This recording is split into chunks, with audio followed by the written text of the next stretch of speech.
My friends, it's official, France has been evicted, kicked out from all its bases in West Africa. A couple days ago, the French army said farewell and handed over all its military bases in Chad. A truly historic moment. The French flag that flew side by side with the Chadian banner for over 60 years has now been lowered. Do me a favor, please. Get out of here. Get out of here, man! It's really the end of an era. For 3 years now, France has been effectively losing one military base after another in Africa. And this represents a geopolitical turning point. Here from France 24, time to move on. France faces gradual decline of influence in Africa. Chad, withdrawal of the last French troops. The ultimate symbol of French decline in Africa. So in this video we will try to understand why all this happened. Why all these African countries suddenly cancelled their military cooperation with France. But we'll also take a look at the effects this can have on the region, as well as what it means for France as a world power. Now the funniest thing in this story is that throughout 2024, French President Macron sent his special envoy to Africa, Jean-Marie Bockel, whose mission was to secure the region. This special envoy, Bockel, proudly stated, "No request for the departure of French soldiers in Ivory Coast, Gabon, and Chad." Can you guess what happened next? That's right, not long after this Chadian debacle, Senegal and Cote d'Ivoire also politely showed France the exit. That's how France was kicked out from 7 countries back to back within 3 years. Good thing Macron didn't send his special envoy to Brussels, or France would have been ejected from the European Union. Jokes aside, it's also important to mention that France is in the process of a large-scale redeployment out of Africa. And all I can tell you for now is that France really likes this flag. They removed all the soldiers from this flag only to transfer them to this one. Welcome to History Legends. If you're new to this channel, make sure to like and subscribe. As you know, some of my videos have been targeted with limited or no ads, so make sure to check out my Patreon or PayPal to keep the show running. Thank you to everyone that has already helped, and welcome to the headquarters. For those that are new to the headquarters, here's a quick summary of the timeline of events in the Sahel region. January 2013, Operation Serval. The Malian government called the French army for help against Tuareg rebels. This was followed by Operation Barkhane, a counterinsurgency mission across the entire Sahel region. So first of all, the Sahel region is this entire region of West Africa that stretches from Senegal all the way to Sudan. And the geography is marked by a semi-desertic landscape. Now, a couple months after the Russian invasion of Ukraine, came some sort of domino effect. August 16, 2022, French withdrawal from Mali. December 15, 2022, the last French troops depart from the Central African Republic. 22nd of January 2023, the military junta in Burkina Faso suspends partnership with France and orders French troops to leave within a month. The 22nd of December 2023, immediate withdrawal of all French military personnel from Niger. That's how France redeployed everyone towards Chad, where they already had 1,000 servicemen present. I'm really wondering who could be behind all this.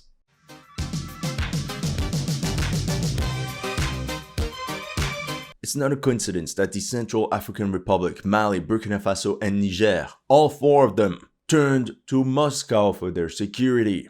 Yet, despite the arrival of hundreds of Russian mercenaries, the Sahel region is witnessing a sharp increase in violence. So let's go through the largest military incidents that happened in this region in the last 6 months. Let's start with Mali. On the 17th of September 2024, jihadists launched a major attack right in the capital, Bamako. They struck the police academy and the airport. During this attack, Malian security forces lost 70 KIA and another 200 wounded.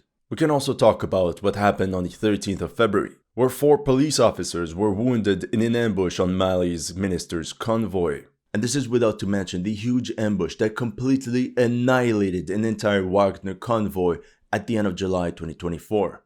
If you're interested, I made an entire video about it, link in the description. As for Niger, the situation is also highly volatile, with over 150 soldiers KIA since March 2024. One of the latest incidents happened on the 3rd of February. It involved an ambush that caused 10 fatalities for Nigerian security forces near the border with Mali and Burkina Faso. After France got kicked out of Niger, the Americans were happy because the ban hammer did not apply to the 1,000 US military personnel that were also present in the country. But not for long. 6 months after the departure of French forces, Russian instructors showed up and Niger suddenly demanded the immediate departure of all US troops. That's how by August 2024, the US military left Air Base 101, located in Niamey, and Air Base 201, situated near Agadez, which cost US taxpayers $280 million. However, the country whose security situation is the most critical is Burkina Faso. On the 11th of June, 100 soldiers were reported as KIA after a jihadist raid in Mansilla. On the 29th of June, 24 Burkinabe troops KIA. The next day, another 76 security forces fell on the battlefield. 31st of July, about 50 soldiers KIA near Napade. On the 8th of August, jihadists ambushed a Burkinabe army convoy, leaving more than 150 soldiers KIA.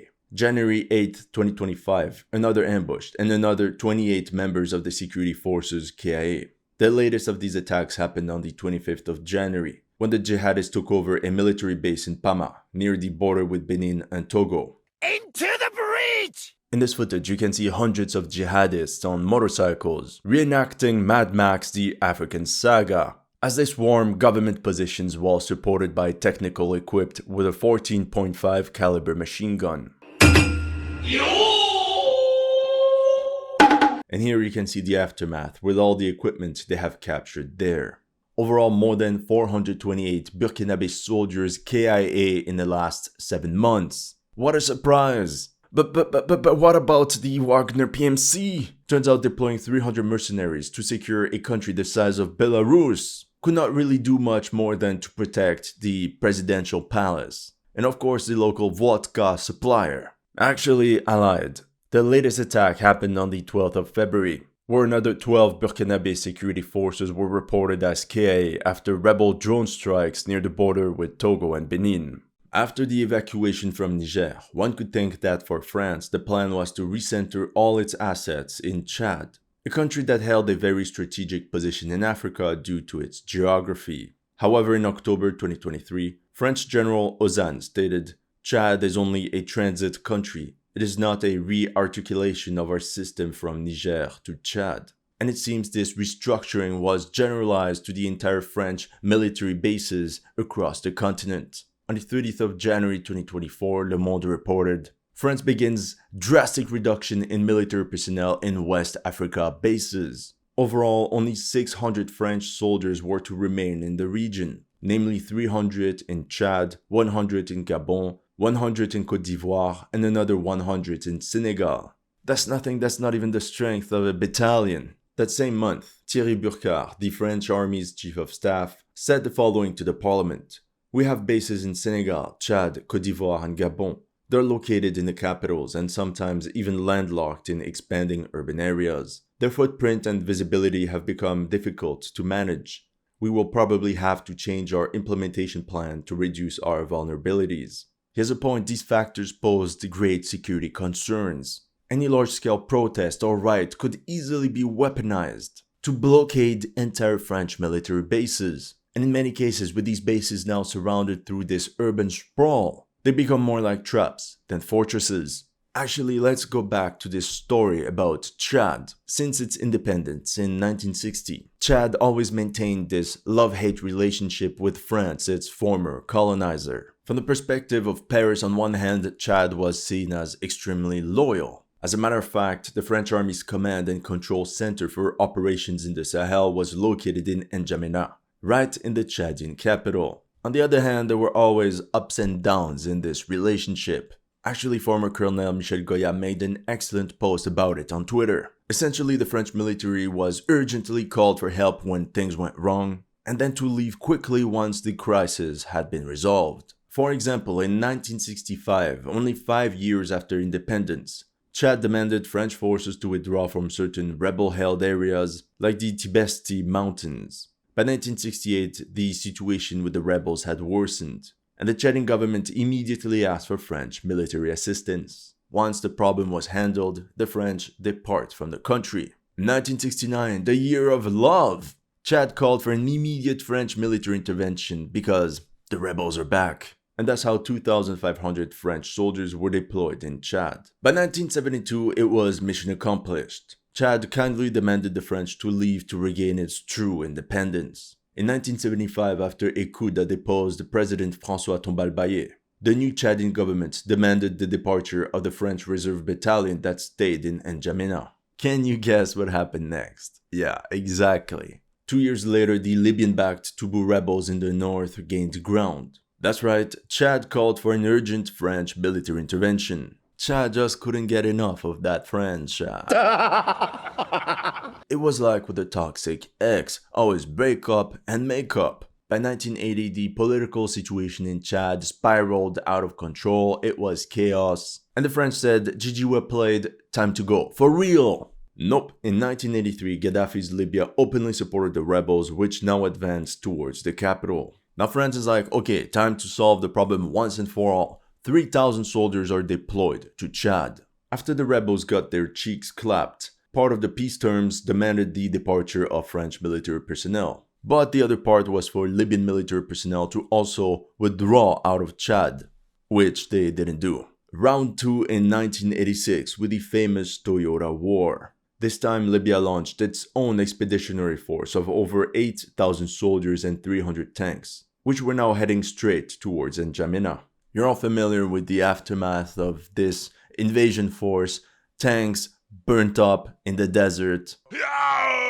But what people don't know is that all this was made possible thanks to French military support. French air superiority enabled the Chadian army to locate Libyan armored columns, which were then weakened by never-ending airstrikes. On the ground, Chadian forces were reinforced with MX-10RC and ERC-90 wheeled light tanks. Additionally, Chadian troops received a significant number of French mortars and anti-tank weapons, like the Milan mounted on pickup trucks. 3 years after this stunning victory on Libya, in 1990, Idriss Déby became Chad's new president. He developed a close alliance with Paris, and French troops have maintained their presence in Chad ever since, thus opening the road for some stability. Overall, the French military paid a heavy price in all these operations to defend the Chadian government. With 153 fallen soldiers, of which 93 official KIA Mort pour la France between 1968 and 2011. Oh yeah, 2011, yeah. Yeah, because in 2008, a new group of rebels actually managed to storm the capital and even besiege the presidential palace. Once again, after the intervention of the French cavalry, Déby's forces managed to repulse the rebels after heavy fighting. To return the favor, Déby deployed thousands of Chadian soldiers in Mali in support of the French Operation Barkhane, which by the way suffered hundreds of casualties there. Then suddenly in 2021, Chad's president Idriss Déby dies after clashes with rebels. He fell at the age of 68 during an ambush with some rebels, weapon in his hand like a true soldier. We can say that he was a real Chad. The reality is that everything changed when his son Mahatmat Idriss Déby took over the presidency of the country. Not only did he face some sort of succession crisis, he also didn't seem to have the same attachment towards France as his father did. He was open to look for new security partnerships. That's on top of France's alleged reluctance to support N'Djamena in an operation against the jihadist group Boko Haram and disagreements over the Sudanese crisis. But to make sure everybody's good, in February 2024, French President Emmanuel Macron appointed Jean-Marie Bockel as personal envoy to Africa to discuss the future of French military presence on the continent. One reason for Bockel's appointment was his stance on the African question. In 2008, he supposedly said, "I want to sign the death certificate of the France Afrique." In other words, the relationship between France and its former African colonies. Another could be his emotional ties to the Sahel region. On the 25th of November 2019, one of his two sons, 28-year-old Lieutenant Pierre Emmanuel, died in a helicopter crash in Mali. What had to happen, happened. Chad didn't wait to get dumped, so they pressed the red button first. On the 29th of November 2024, Chad cuts military agreement with France. This was a real humiliation for France. What shocked French policymakers was the speed of this decision by Mahatma Idriss Déby. For a long time, France had already voiced its intention to decrease its military personnel in Chad from 1,000 to 300.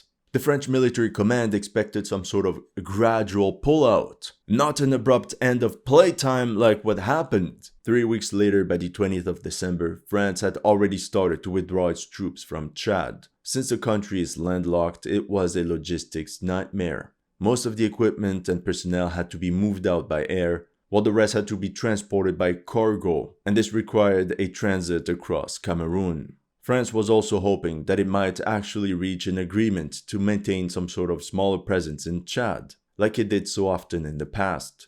But now Paris had to go into the fast lane. Another fuck up. Another fuck up. France was just recovering from its geopolitical debacle in Africa, plus all the logistics headache that came with it. That 1 week later, on the 27th of December, Senegal says it's closing all foreign military bases. I mean, it was a euphemism, because Senegal doesn't have any other foreign military presence apart from France. So they got ejected, but in a very polite way. Thing is, just like in Chad, France had already planned to reduce its military presence in Senegal throughout 2023, decreasing its forces from 350 to 100 troops. To be fair, there were also some diplomatic blunders. The first blunder involved France supporting the brutal repression of President Macky Sall against protesters and the imprisonment of a political opponent named Ousmane Sonko. Thing is, in March 2024, Macky Sall lost the presidential election and was replaced by Bassirou Diomaye Faye, who then named Ousmane Sonko as prime minister. Let's just say he had a very good reason to hold a grudge against Paris. Already then, the first rumors appeared of a French military withdrawal from Senegal, and I will show you the brilliant, superior minds of fact-checkers of French mainstream TV. No, Bassirou Diomaye Faye did not demand the withdrawal of French troops from Senegal. It's all fake, baseless conspiracy theories. A few moments later, Faye told France 2 on Thursday that France will have to close its military bases in Senegal. And the second one involved Mélenchon, a far-left French presidential candidate. Okay, this one is pretty funny. In May 2024, he was invited to hold a speech in the Cheikh Anta Diop University, where he proudly stated how France is such a terrible country, colonialism, slavery, whatnot. And then he also stated how he voted in favor of gay marriage in France and hoped Senegal does the same thing one day. Yeah, let's say he got booed off the stage. That same evening, Senegal, Prime Minister questions the presence of French military bases on the territory. I mean, with everything that happened in the region, the writing was on the wall, especially with this new generation of African leaders. And let's be honest, Senegal doesn't face any threats that require French military presence in the country. During the last days of 2024, as everybody was getting ready for the new year, the French armed forces were dealing with the withdrawal from Chad and now Senegal, meaning a lot more military equipment had to be rerouted. When, all of a sudden, on New Year's Eve, the 83-year-old president of Cote d'Ivoire, the old generation, kindly asked the 1,000 French military personnel present in the country to leave within the next month. Nous avons décidé du retrait concerté et organisé des forces françaises en Côte d'Ivoire.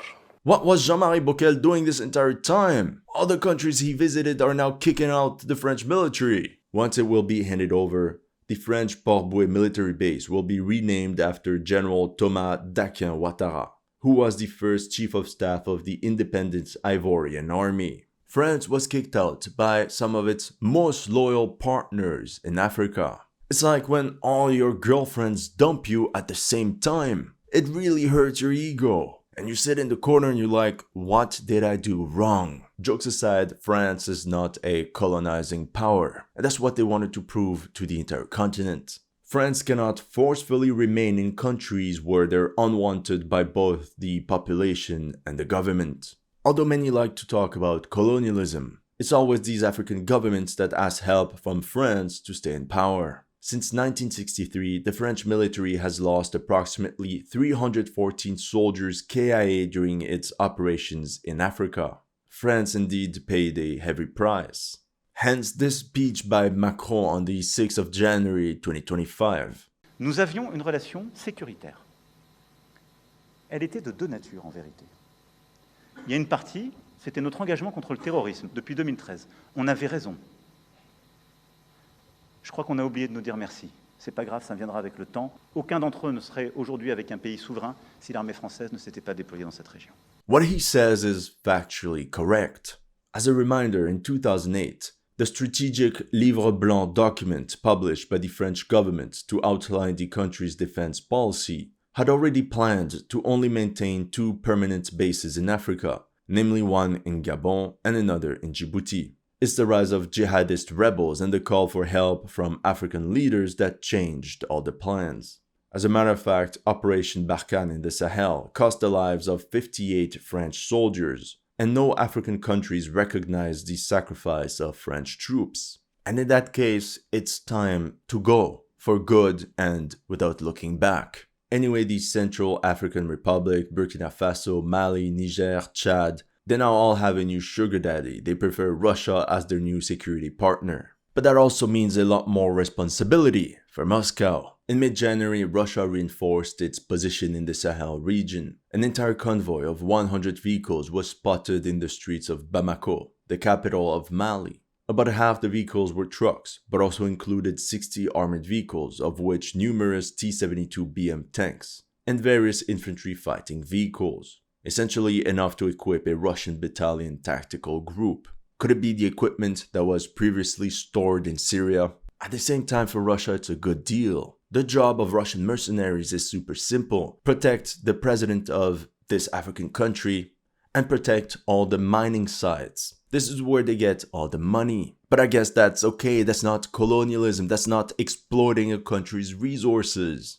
Now, what's next? At this moment, France will maintain its military presence in Gabon, although this force of 350 soldiers will also be reduced to 100 very soon. Additionally, this French military presence in Gabon will turn to training. To this, we can add another 1,500 men deployed in Djibouti. Still, what a contrast. In January 2022, there were still 8,000 French soldiers deployed across Africa. Almost an entire division. 2025, 3 years later, less than 2,000 remain. And soon it will once again decrease to just above 1,500. My friends, it's really the end of an era. There were also rumors of a French military base in Nigeria. But as of now, nothing concrete, it's only speculation. Meanwhile, the French army will strengthen its presence in the United Arab Emirates. France currently has about 750 troops deployed there, including a squadron of 6 Rafale,